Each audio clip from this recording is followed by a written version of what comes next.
Welcome to the Cold War in a nutshell.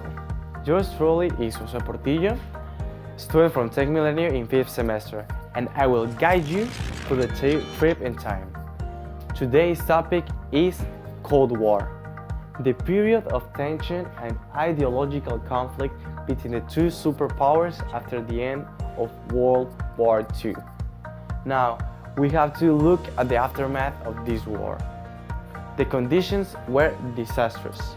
Some noticeable repercussions as 80 million deaths, many places in Europe were now in ruins, the separation of new territories and the split of Germany into two. At this point, the Soviet Union had an interest on influence Europe to its ideology, communism.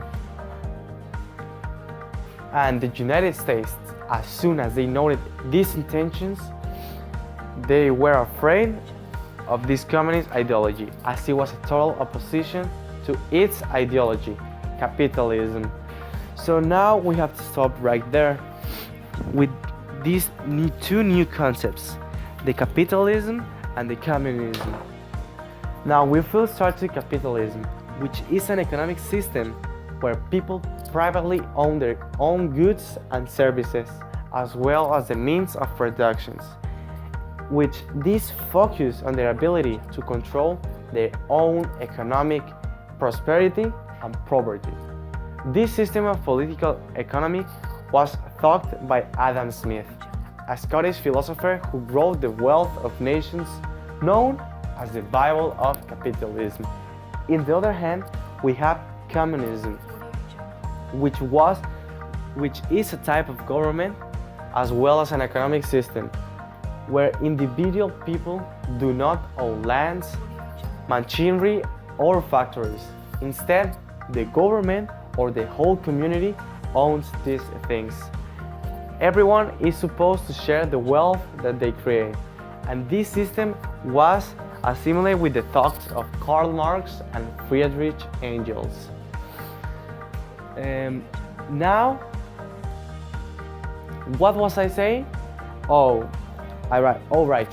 The conflict between United States and Soviet Union in Europe.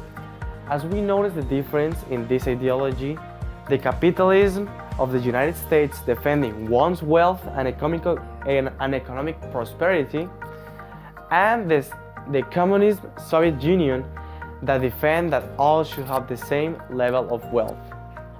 Now, the United States decided to launch a plan called the Marshall Plan, which was enacted in 1948, which was a plan crafted to be a 4-year plan to reconstruct cities, industries, and infrastructure that were heavily affected in World War II. However, there was a clear intention from this country, United States, which was to promote capitalism and avoid to spread communism in Europe. The release of plan is considered as the beginning of Cold War. Cold War? Now, why is it called Cold War? It is called like that because it was a conflict that did not involve direct military action, but pursued by economic and political action, propaganda, and espionage. Now, I want to add an interview of my grandfather's knowledge of this tensioned war. His name is Jorge Valentín Portillo. He has 84 years old, and I chose him as he always talks to me in these historical topics. Now, he didn't want to be recorded, plus this subject is in English, but I took notes on his words. Now, he told me about the countries that were world leaders, and he said that clearly the conflicts were between the United States and the Soviet Union, but it was a terrific period. He also commented me that what happened with these countries that were allies and then become enemies.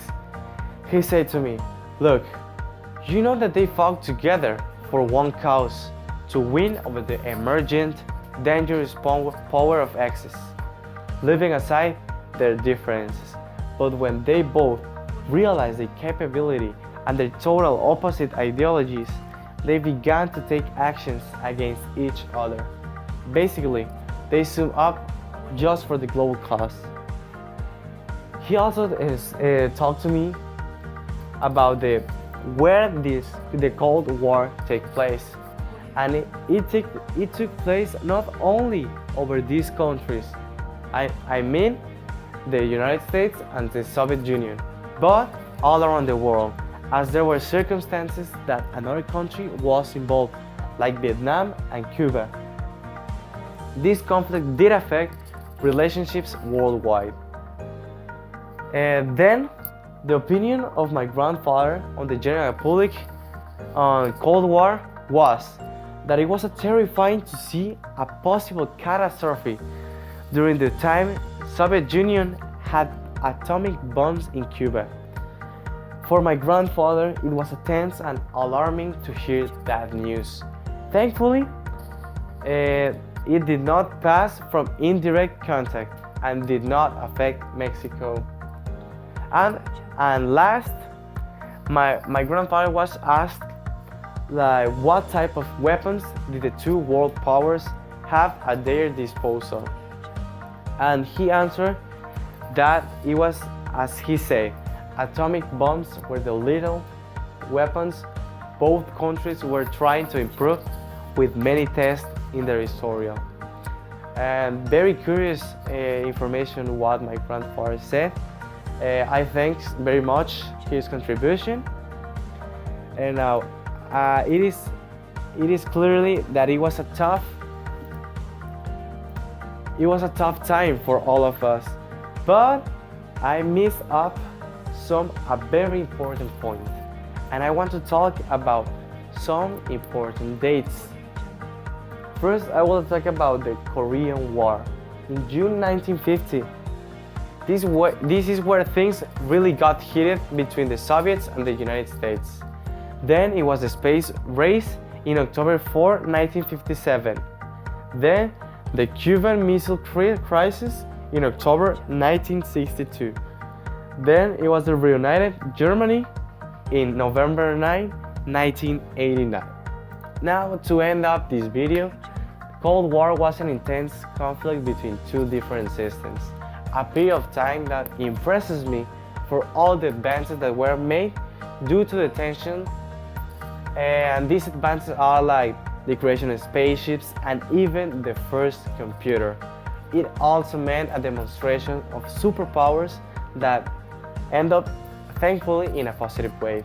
For me, capitalism showed how better was this system for individuals, and the communism was just a mere utopical system of equality. Cold War showed us how dangerous it will be, this kind of confrontation can be. But I leave this at your criteria. That's all for my part. Thanks for watching and stay curious.